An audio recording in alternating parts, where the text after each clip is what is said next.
Darwin says that you can get things at the end of the negotiation that you can't get earlier. Children are brilliant nibblers, aren't they? How many of you have children at home? Oh, high percentage. So you know they don't have to come to any seminars on negotiating, right? You've got to come just to stand a chance of surviving the whole experience of raising them. Very traumatic and very expensive. That's why God made kids so cute, so they'd grow up before you kill them. My daughter Julia, when she graduated from high school, had 3 things on her negotiating agenda.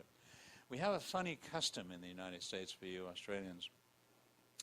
You pay for your child to go through high school, and you buy them a gift. You pay for them to go through college. Private college can cost you $120,000 out of your pocket.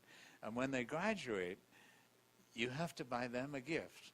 Now, I've always thought we're missing something here. Shouldn't they be buying us a gift after all that? But that's not the way it works. Julia had 3 things on her negotiating agenda for a high school graduation gift. Number 1, she wanted to get a 5-week trip to Europe. Number 2, $1,200 in spending money. Number 3, a new set of luggage. Now, she was smart enough not to ask for everything up front. She was smart enough to close me on this all-expense-paid trip, wait a few minutes, come back and show me in writing the recommended spending money, got me to commit to that. And then right at the last minute, she came to me and said, Dad, you wouldn't want me to go to Europe with that radio set of luggage. All the kids will be there with new luggage. And she got that, too. If she'd have asked for everything up front, I would have negotiated out the luggage, negotiated down the spending money. What's going on here? Why is this such an effective negotiating technique?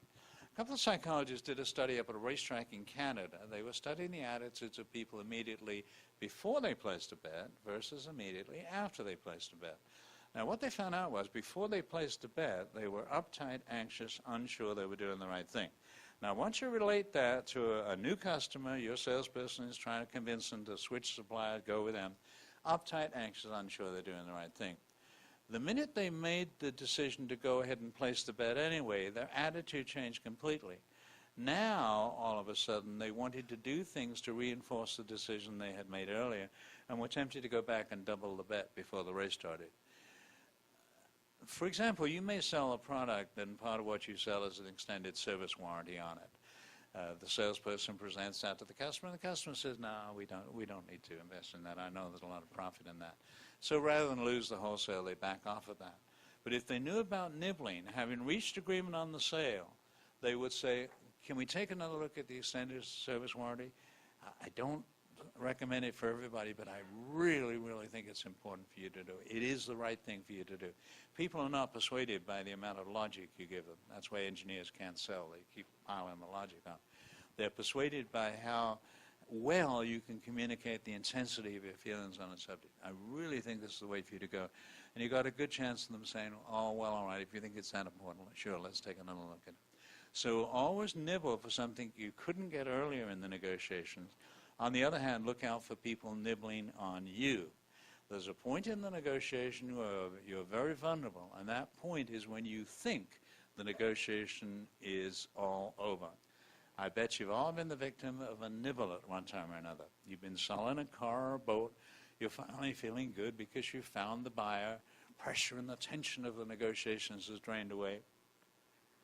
They're sitting there writing out the check, and just as they're about to sign their name, they look up and they say, that does include a full tank of gas, doesn't it? You're at your most vulnerable point then for 2 reasons. Number 1, you've just made a sale and you're feeling good.